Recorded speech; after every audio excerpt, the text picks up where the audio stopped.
বছৰৰ দ্বিতীয়খন বিয়া আকৌ ঘৰতে ওলালে। এয়া 5টা বজাতে ওলাইছোঁ। এয়া আগদিনাখনেই লোৱা মেহেন্দি দেখিছেনে ইমান ধুনীয়াকৈ ধৰিলে, জনাই নজনাই নিজে লৈছোঁ আৰু ইমান কুঁৱলী পৰিছিলে সিদিনাখন। গোলাঘাটৰ চাওদাং পথাৰত মোৰ বৰদেউতাৰ ঘৰ, দাদাৰ বিয়া আছিলে। দাদাই মেৰাপানী তিনিআলিৰ পৰা লৈ গৈছেহি। দাদা মানে দৰা হ'বলগীয়া। এয়া বৰমা আৰু নবৌয়ে ভাত খাই আছে, আমি আগেই খালোঁ। এয়া ভতিজা আৰু ভাগিনীয়েক ধূলি খেলি আছে। জোৰোণৰ বস্তু পেক কৰি আছে। এয়া গহনা কাপোৰ কিবাকিবি যোনবোৰ আৰু কইনাক দিবলগীয়া বস্তুবোৰ পেক কৰি আছে।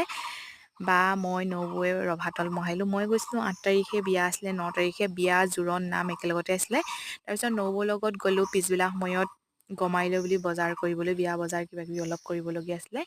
এয়া বা ঘৰলৈ গ'লোঁ, আহি পেনাই বা ঘৰলৈ ধৰা আনিবলৈ গৈছিলোঁ। এয়া প্ৰসাদ খালোঁ। সন্ধিয়া সময়ত আহিলে আলহী বিয়া খবৰ ল'বলৈ। এয়া ভতিজা ভাগিনবোৰক মেহেন্দি আঁকি আছোঁ মই। এয়া দৰাক উপহাৰ এটা দিলোঁ ঘড়ী। এয়া দৰাই নিজে জেতুকা লৈছে। আজিলৈ আহিছোঁ, বাই।